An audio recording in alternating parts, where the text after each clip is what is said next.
Well, I want to start off today. I want to leave plenty of time for questions and answers in beekeeping, but I want to start off today talking about how do you keep beekeeping fun? That's important to always have a good time keeping bees. Now, I know some of you have been keeping bees for a long time, and maybe you still find it a whole lot of fun, but some of you probably are finding it not so fun. Here's how it goes down.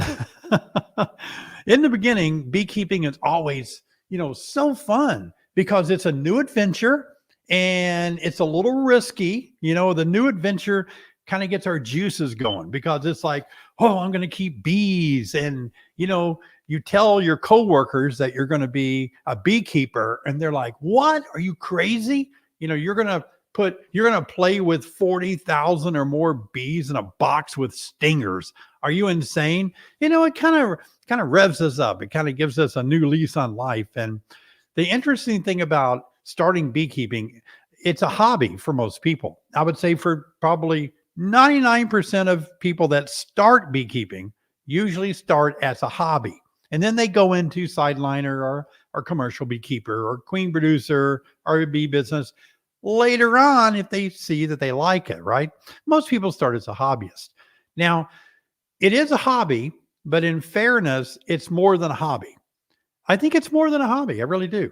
I know you can call it a hobby, but you're dealing with livestock. If you're, let's say, a hobby such as knitting or baking, if you ruin the cake that you're baking as a hobby, you really don't hurt anybody. Well, unless you burn the house down, but you're not really going to hurt anybody, right?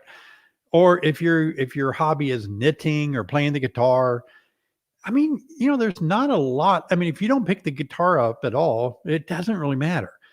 Beekeeping is little more than a hobby because it does matter because you're dealing with thousands of living creatures, and there's a responsibility, right? Because you could be stung, or your bees could sting other people, or your bees could spread diseases to other people's beehives. It's just bigger, and your bees always demand attention to some degree. I mean, you can leave them alone and hope they do well, but that's not the best practice, right? So it requires a lot more than a hobby. I looked at the definition of a hobby and it says it's for relaxation and something you do in your leisure time. Okay, I don't know about you, but my bees keep me busy. When I have a lot of things to do with a lot of hives, and so not a lot of relaxation going on. I have moments when I can go out there and sit down and watch my bees, and it is relaxing. But for the most part, it's a lot of work, and it's oftentimes a challenge to find a leisure time that you can just go out and work your hives. Instead, your hives demand you to be out there to do an inspection, treat for mites, deal with all the things that have to be dealt with. So at first, you go into the beekeeping hobby, it's kind of like a honeymoon. In fact, in marriage, a honeymoon, experts say, lasts between 18 and 24 months. And then, he starts leaving his socks on the floor. She burns the toast. I'm just making all this up, but the honeymoon's over. And after a while, the honeymoon is a period of time when everything is just wonderful, right? It's just wonderful. And so when you first start beekeeping, which I know a lot of you have just started beekeeping for the first time or really soon now, packages and nukes are rolling and you're a brand new beekeeper, you're in that honeymoon phase where everything just seems to be like, wow, it's going so well. This is so great. And it's going to take a while before you face some of your first problems. I would say in about 60 days, from now until about 60 days out, you're likely to hit some problems. What are the major problems that beekeepers face, new beginners or experienced beekeepers? Well, it's going to be these. Probably the biggest, scariest, and most struggling thing that we deal with is queen issues. Ha, you thought I was going to say mites. No, it's queen issues. So for a new beginner, a queen issue rocks their boat because it's hard to identify what a queen issue is. Is that just a bad queen or it's not laying well. I don't have, sometimes new beekeepers don't know the population is not growing fast. They don't know the queen is not laying enough eggs. They don't know how to read that. So the honeymoon starts to dwindle. And when it does, beekeeping is no longer fun because they deal with queen issues. They deal with mites. We have to deal with small hive beetle. We have to deal with wax moths. And, things aren't going the way we thought, and the honeymoon ends. Now, for most beekeepers, beekeeping can become not so fun immediately because maybe they get stung a lot on their first inspection, which usually doesn't happen.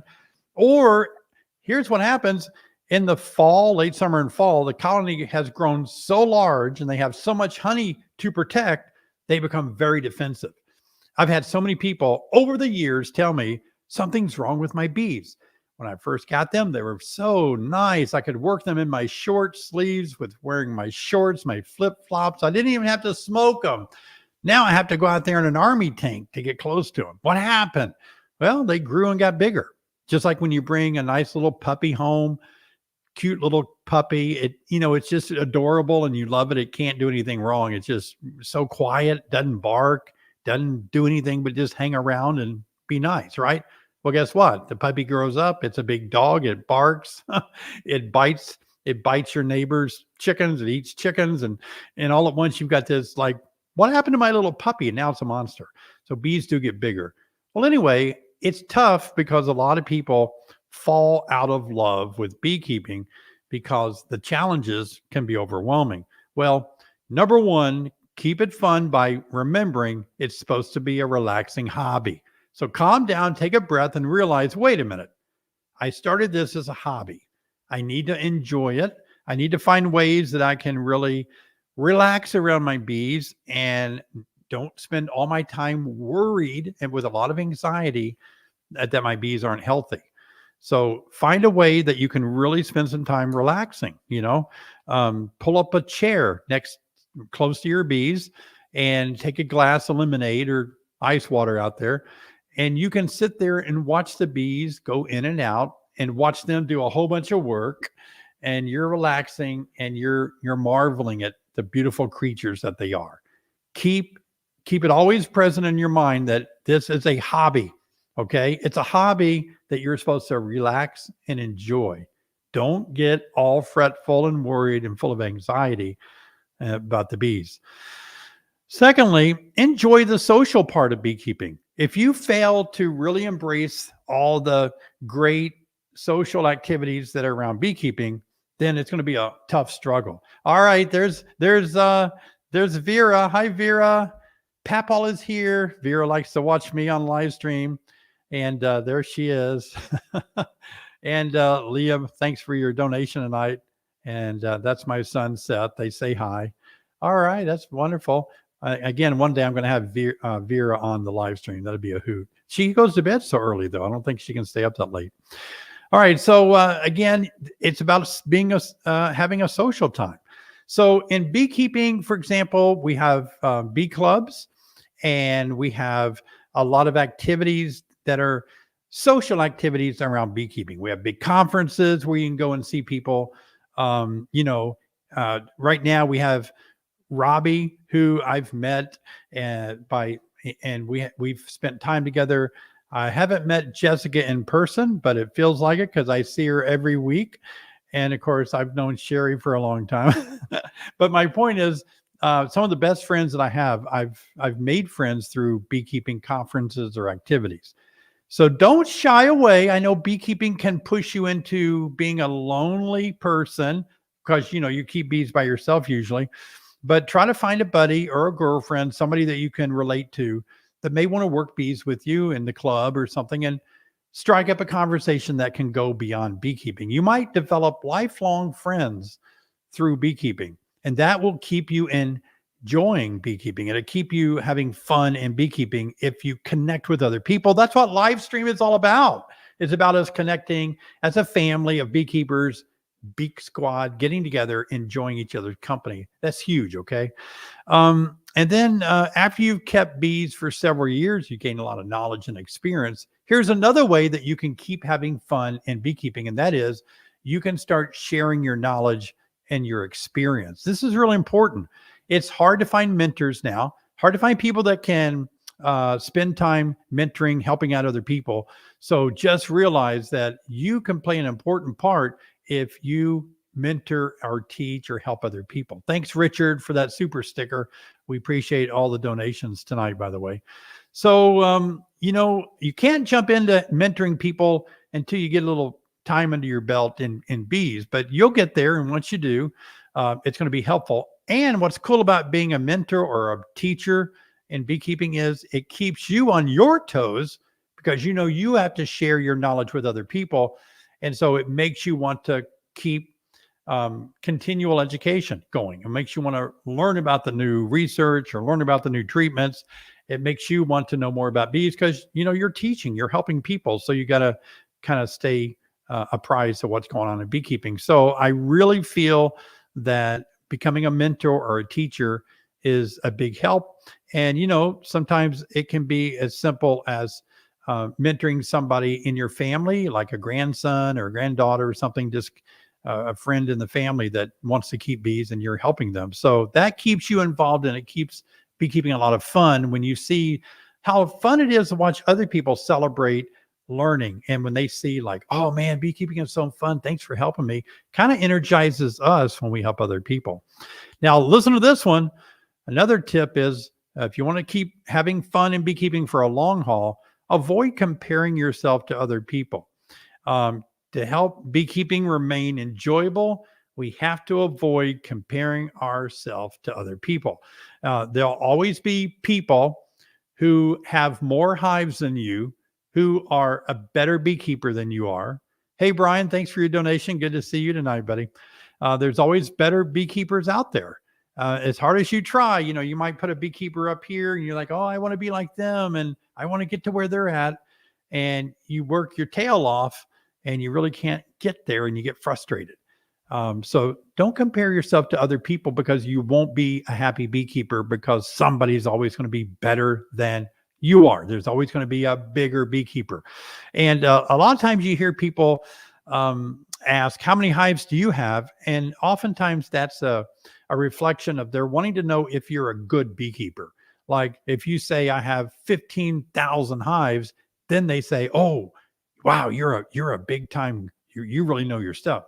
Yeah, but there are sometimes people have a lot of hives and, well, let's just say it doesn't always signify that you're a good beekeeper or you know your stuff. There are some very smart entomologists that don't keep any hives at all. And I'm not going to mention their names, but you highly respect all of them. I think they have some hives they play with in universities, but they don't own their own hives. They don't have any hives. So, it's not a matter of how many hives you have that determines how good you are. So don't compare yourself by number games. We don't want to play the number games because sure as you get 100 colonies going, you might lose 50 next winter. There could be a disease. You might lose 90 of them. And then everyone's going to say you're a terrible beekeeper. And you're not. You just had a disease or something. And sometimes it's out of our control how fast those things spread. Well, the fifth thing is there'll always be good days and bad days. I think that's really important for me to share with you guys tonight, that no matter who you are, top of your game or not, you're going to have some bad days. You'll have good days, but you have bad days. That's why beekeepers, I think, sometimes quit beekeeping or they don't have fun anymore. It's because every day seems like a bad day. They're comparing themselves to others. They're not sharing their knowledge with other people. They're not socializing. They're not using beekeeping as a relaxation hobby. And they get frustrated that it's too difficult. And they're just fed up with it. It's just too many bad days, Marianne Livingston, thank you for your super sticker. And a lot of people just say, I'm out of here. I've lost my queen again. I can't get a queen going. What's wrong with me? Or my bees aren't pulling out the wax in the soup. Or what's wrong with me? It's not you. It's not. You're not bad. It's not about something you're struggling with. It's the bees are just having a difficult time and you're trying to manage them and help them do well. So you have to work through every problem. And as you do, you'll gain knowledge and you'll gain a great deal of understanding and experience that'll make you a better beekeeper. And beekeeper honeybees are fun. Yeah. Okay. They are fun. Thank you for your super sticker.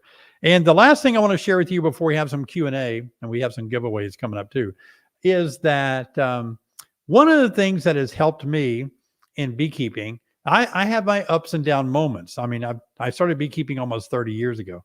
And so if you do something that long and you work with beekeepers so closely, so long, we have our Bee Team 6 mentorship program where I actually coach beekeepers through email, and I'm constantly dealing with beekeepers and their problems all the time. And it can be overwhelming, and it can, if you're not careful, it can make you not enjoy beekeeping because it becomes work and it becomes challenging. But here's the deal. This is something that really helped me recently. And this is a 6th point I want to make, is that I ventured out into areas beyond my comfort zone. So I've always had Langstroth hives. A couple of years ago, for fun, hear the word fun in there? Thanks, Angie, for your super sticker. So kind of you. There's fun in there. I ventured out and I bought a flow hive, which I like. I bought a horizontal Langstroth hive, which I like, just to get outside it, because I've always just ran Langstroth hives. So to keep a variety going, kind of keep things mixed up. It's fun. And this year, let's see. Yeah, I've added 2 more. I added the Layens hive to experiment with, and I added the Keepers hive. I've got a video coming out Saturday on the Keepers hive, the first inspection of the Keepers hive. Remember, I had the 3 guests on a live stream. I had Nat and George and Dave with a Keepers hive. I think they're doing a crowd funding in June on that hive, that if you want one of those. So be sure and watch my video on Saturday. We'll talk. You can watch me work that hive. I'll publish it tomorrow or Saturday. But anyway, yeah, that's my 6th point. Spruce it up a little bit. Don't just keep doing the same boring things. Try to experiment a little bit with bees, and maybe you want to venture into queen rearing or try a different type of hive. Those are always things to do that are fun. And so to summarize it, kind of land the plane. Thanks, Jeff, for that super sticker. You guys are kind and appreciate that tonight. To land the plane on the idea tonight of how to keep beekeeping fun, just don't get caught up in beekeeping being frustrating and that you feel like a failure because it's not going the way you think it should go, or things just aren't working out. I hear and see a lot of frustrated beekeepers. So I think it's just they feel guilty that things aren't going like they should. Those of us on YouTube, I don't make a lot of videos of all the mistakes and failures that happens to me behind when I'm filming. Nobody wants to watch those. I mean, some people might, have fun with that, but most part, you want to help people. And so most of the time when you watch YouTube videos, you see people succeeding. You see they post videos of success and how to do something right. We edit things. We make it look like it's good. And I mean, sometimes I just edit, but nonetheless, I don't edit, and nonetheless, you see the good, bad, and the ugly. But anyway, you have to remember when you watch my videos, I have a lot of experience. And if you're a new beekeeper, don't put yourself up against me. I mean, I'm not saying I know everything. I know a tiny bit about bees, but I've just done it so long, it comes easy and more natural. So don't judge yourself on other beekeepers you watch on YouTube. They're there because they've done it a long time. You can learn from them, but don't compare yourself and feel guilty that you can't be where they're at. Takes a long time. I've always said it takes about 5 years to get running good at beekeeping. All right, so that's really cool, guys. Thanks for sharing. Let me share my thoughts on how to stay, how to keep beekeeping fun. Beekeeping really should be fun. Yep. All right, let's dive into some questions tonight that you have on beekeeping. Beekeeping questions. What do you got for me tonight? Hey, Jeff, how are you? Okay, Jeff's new to beekeeping. Our new package is drawing out some really weird comb. It looks like all drone comb and maybe even a queen cell. Haven't seen the queen in 3 weeks, 3 inspections. Any thoughts? Oh, Jeff, I'm sorry to hear that. It's not supposed to go that way. You're supposed to just have success, and sounds like the honeymoon's over, doesn't it?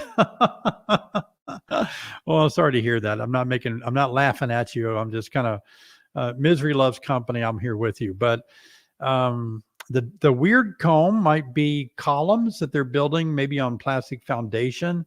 Sometimes if you wax those, it prevents that from happening, but not always. Bees will build comb the way they want to.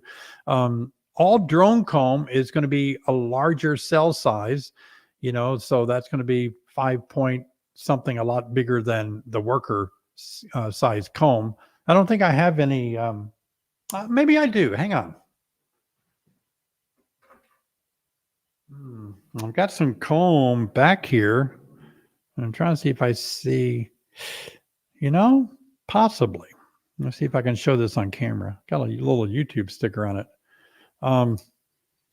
But at the top, you can see these are larger cells than at the bottom. And these look like drone cells toward the top and smaller worker size at the bottom. Is that what you're seeing, Jeff? Maybe.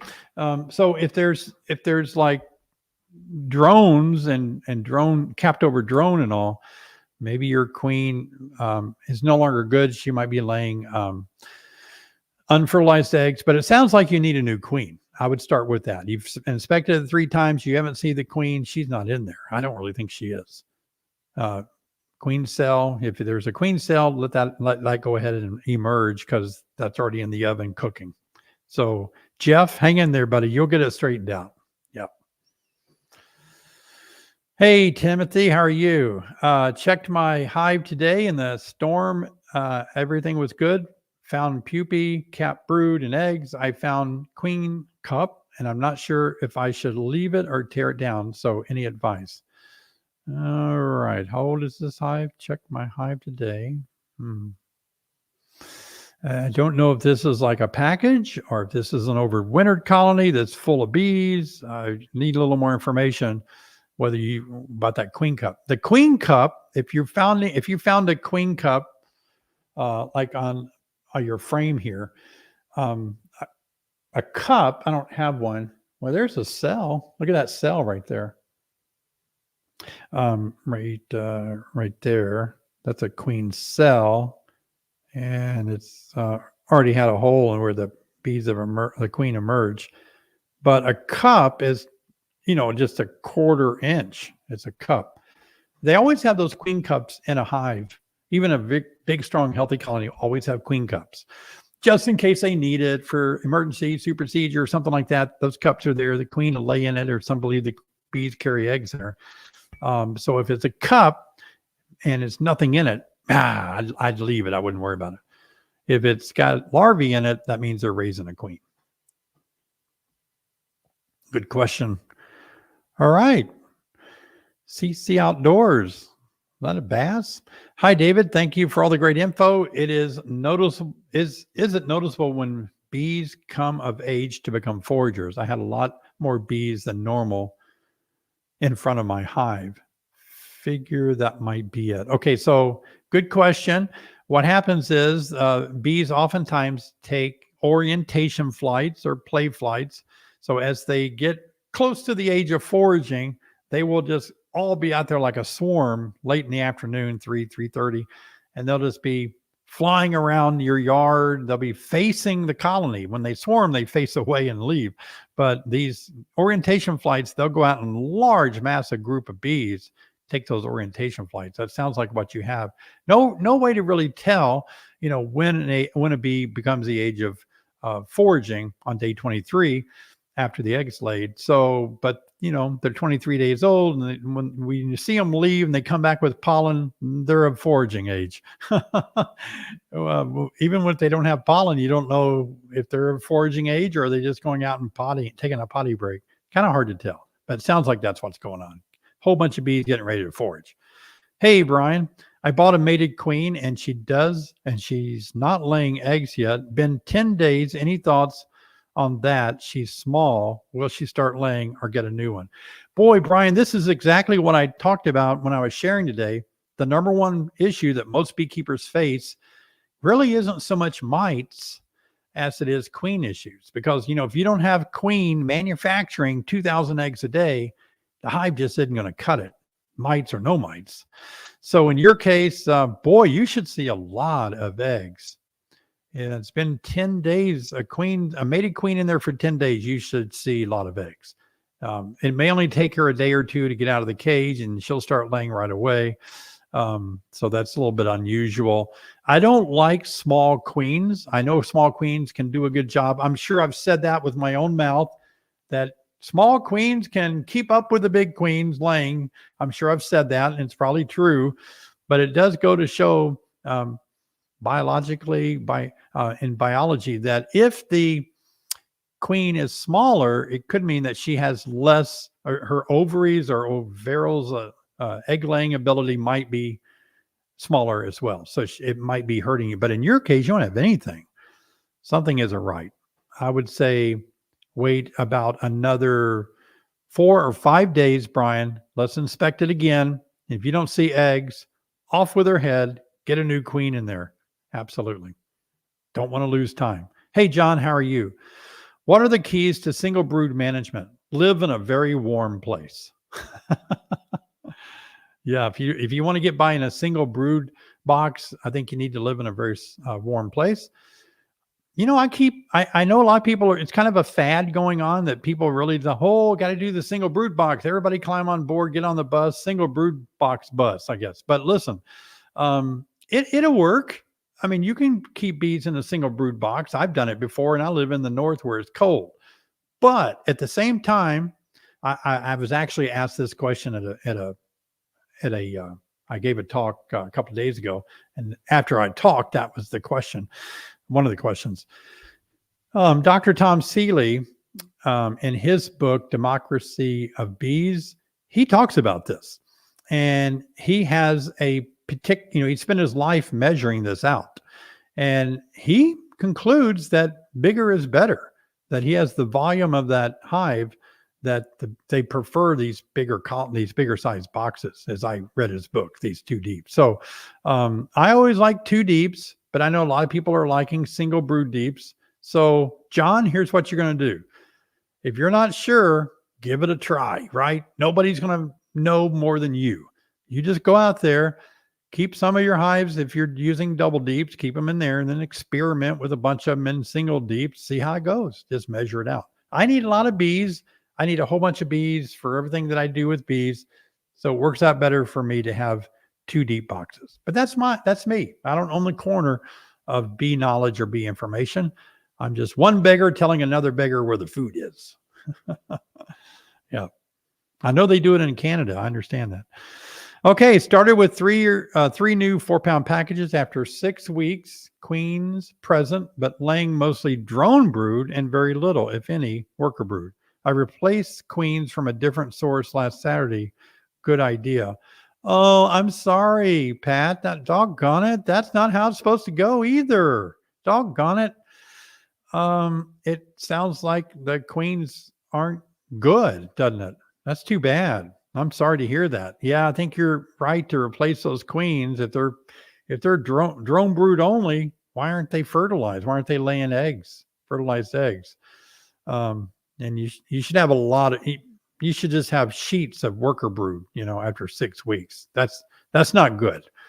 Hey, I would try to call and make contact with the new package providers, let them know what's going on. They need to hear this, and they need to replace your queens free of charge for you.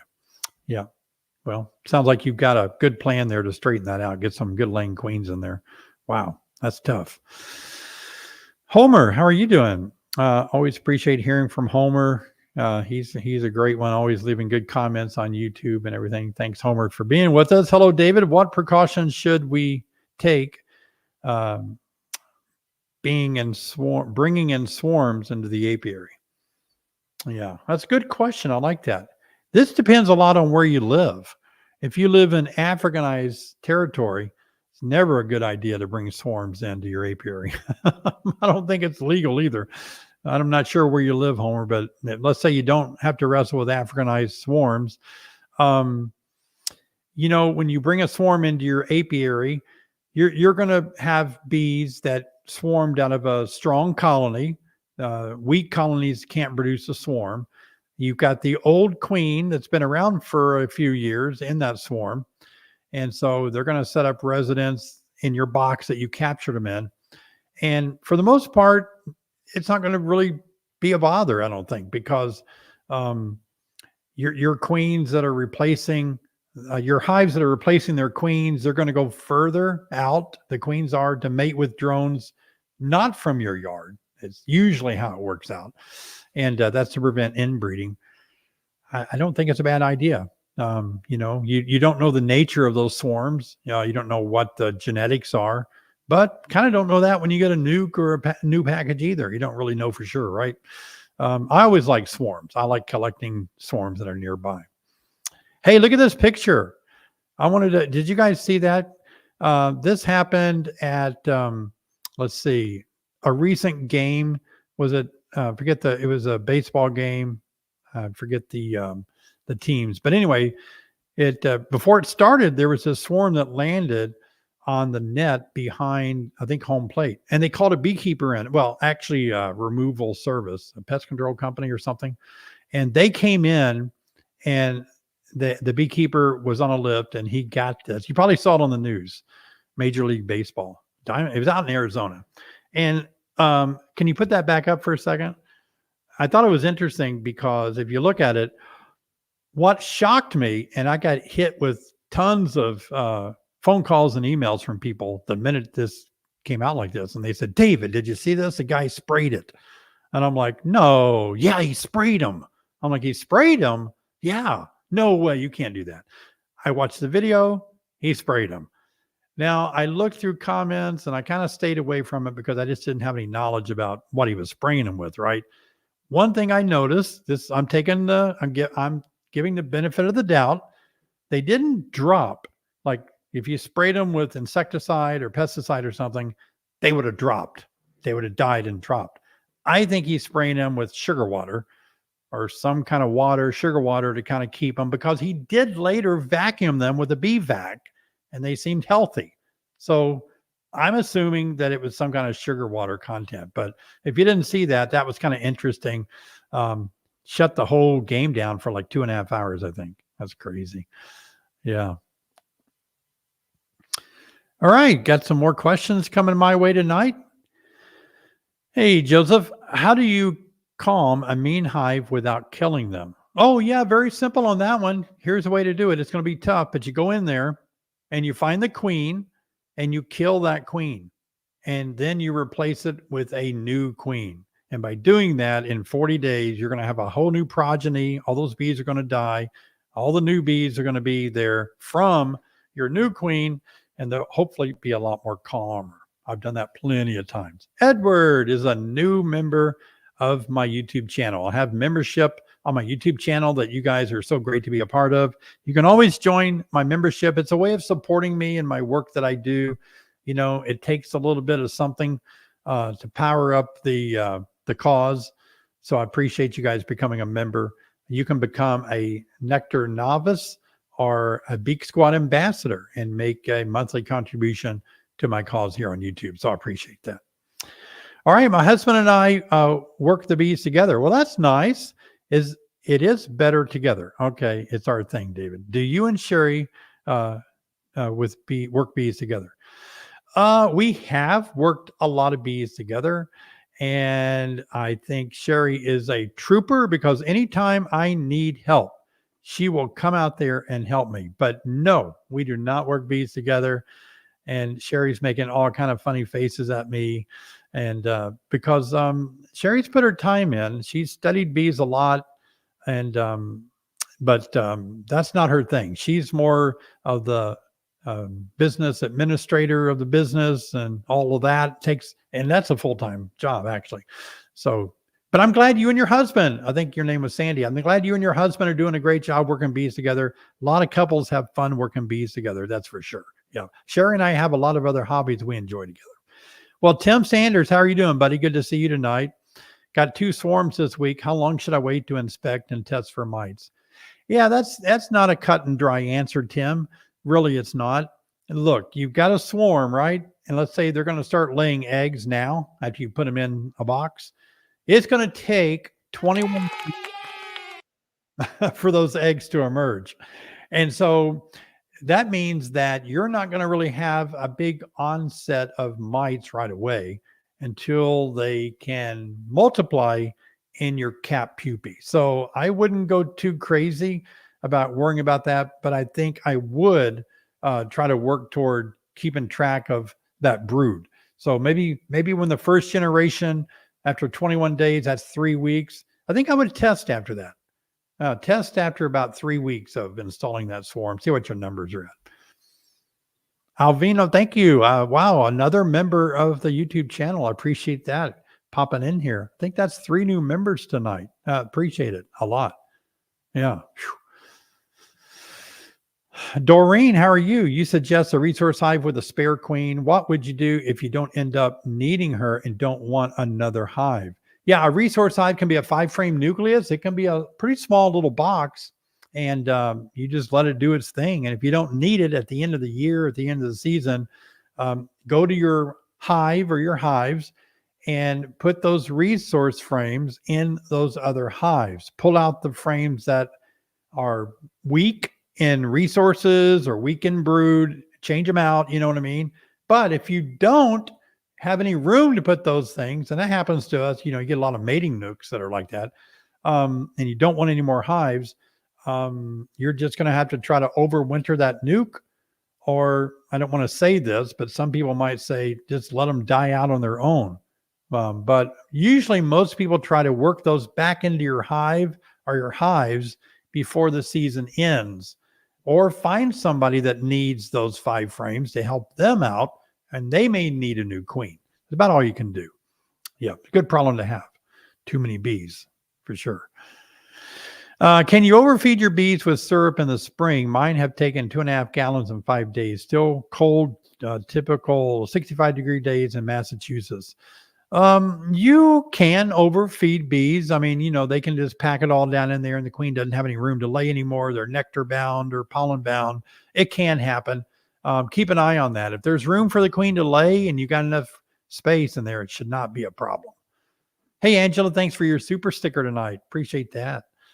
Yeah. Sometimes they do put more nectar in there and the queen doesn't have room to lay. But if they're drawing out comb, they're going to be using that on their comb. That's for sure. Yeah.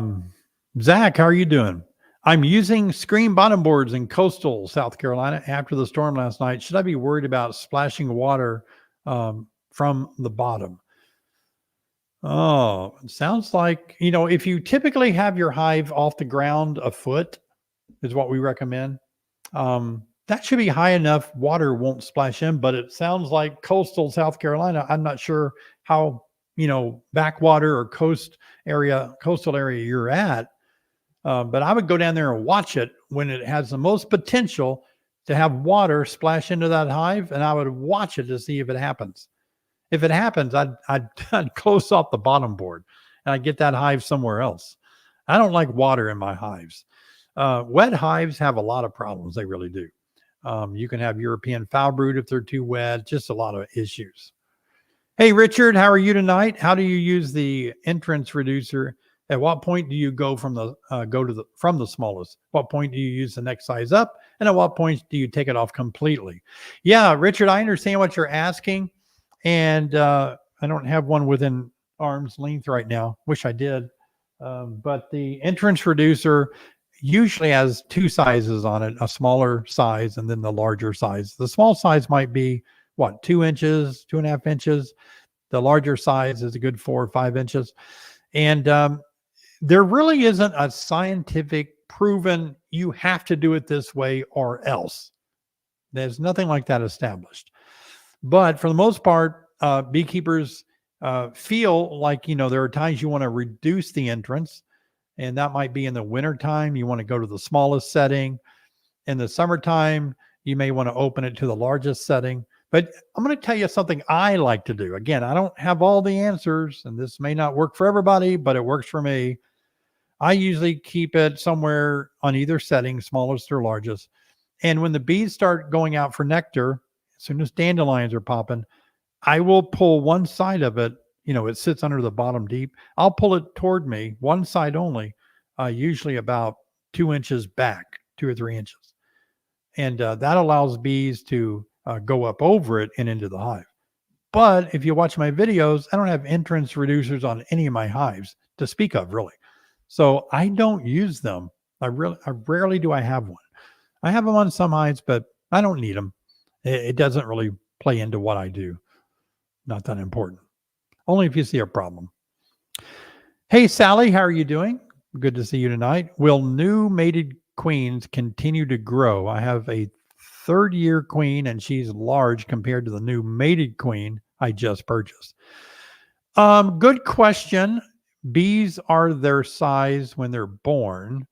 That's their size. But I think, I see it with my own eyes. A virgin queen just doesn't have the plumpness in her abdomen that a mated queen does, because the ovaries and the egg tubes and all the eggs and everything, basically she becomes a pregnant queen and her abdomen seems to expand as far as I'm concerned. But as far as other things, no, they really don't grow. They'll stay one size their whole time, but they'll be fuller. Let's say that. But you just have a smaller queen, it sounds like to me. Yeah. Alex, got my first swarm in a trap. How long should I wait before open it to look for the queen? If you caught them in traps, I get this question a lot. And if you catch a swarm in a trap, I like to put it in my hive as soon as I can. Yeah, just put it in there as soon as you can. I think you should capture it, hive it as soon as possible. And then once you hive it, let them settle down for a week, and then you can go back there and take a look, see if everything's in there. That's good. All right. Michael, hi, David. I'm doing the demarray method. Should I have an upper entrance for the drones to get out? That's a good thought. Typically, you don't see that upper entrance up there. And just open the top up. Those drones will come out so fast, they'll be gone. New to beekeeping, binge watching all your videos. Thank you for all of the great content.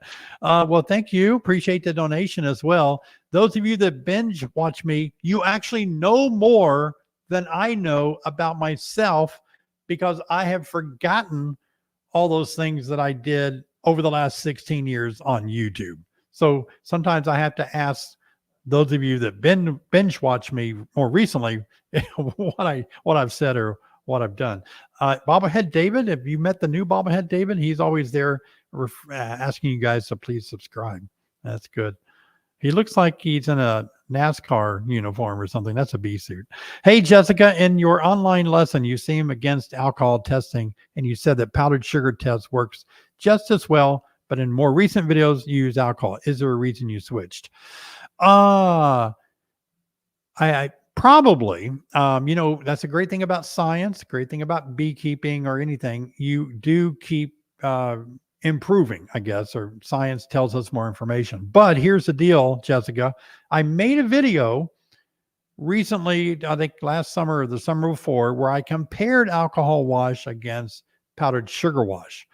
And I was able on some of the tests to get them to come out the same. Not all of them, but some of them. So I still hold my original position, that is this: alcohol wash or powdered sugar wash are both a means by which you can test for mites. However, most people say, and I don't know, if the data is there, I kind of think it might be, but most people say that you're going to get a higher number with an alcohol wash, more will fall off. It did on some of my studies, but not all of them. So I would say it doesn't matter which one you use. Like some people say, if you're going to use powdered sugar, that gives you a number. And what you want to watch is the number. Is the number increasing? And but I do believe the science points to alcohol wash being more accurate. However, we're just not going to get a lot of people kill their bees to do a test. So therefore, powdered sugar is still the go-to method for those that aren't going to want to kill 300 bees. Yeah. So I did kind of change a little bit, but I think alcohol gives me a right now accurate. Yeah. Hi, Tammy. Do bee Do bees bring in pollen and nectar on the same flight? Yes, they do. They absolutely fill up the honey crop, and they also push the pollen to the back legs. Another person told me they have another place that they carry propolis. They have the pollen basket and they have the propolis basket. That's not true. No, they carry the propolis in the same area that they carry the pollen. Yeah. Thank you, Brian, for your donation tonight. Tonight, let's see. I want to have a giveaway, and what I want to give away tonight is the book that Sherry and I wrote. And so we're going to give this book away tonight. Let me set it up. I got to change something real quick. Did I already change that? The giveaway. Oh yeah. #book. You guys will need to make a banner, or need to make that part of a banner in the comment, but #book. This will be a book, Backyard Beekeeping, everything you know to get started with your first hive. Sherry and I wrote this book, and look at that, full of great pictures. Oh, this one's autographed. Well, yeah, we'll send you an autographed book. Look at that. Great book to help new beginners kind of figure it out. Another YouTube member tonight. Thanks so much, guys. Appreciate it. So we'll start collecting comments. Hang on. Let me go over there and do that now. Start collecting comments. All right. Oh, well, you got in there. All right. It's all working. Good deal. Let me bring that on screen so we can look for that. Present. Share the screen and share the screen. All right. Very good. All right. All right. So this is the book. If you want to get this book, Sherry and I autographed it for you, and we are collecting comments right now. And that's great. While we're collecting comments, give me another question. Somebody have another question for me. #book in the comments. Don't use capital B. That's not going to work. Do it again with a lowercase b. Hey, Mike, does the queen take cleansing flights? No, not really. They actually, this sounds gross, but they clean up behind her. She doesn't wear a diaper. They just keep her clean, if you know what I mean. She stays in there and lays. She won't leave that hive. Good question. Some people don't know that. Yeah, they keep her clean. I like that question. That's kind of one of those questions that you don't hear asked very much. Yeah. All right. Getting close. #book. Comments are still coming in. So get it in there now. And you could win the book. We'll send that book to you. Sherry and I spent one whole winter writing this book. I think it was 2020, wasn't it, Sherry? And boy, that was during the COVID year, I believe. So we had a good time sitting around and writing this book. To give you an idea, the publishing company that contacted us at the time said, do you want to write a book on beekeeping? And we're like, maybe. Writing a book is a lot of work.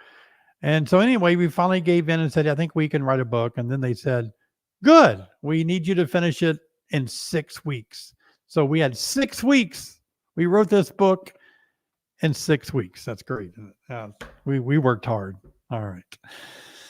Well, let's go ahead. Let me see the screen here. Okay. Let me make this a little bigger so we can see the winner better. There we go. All right. Well, you ready to roll and see who's going to win? Let's roll.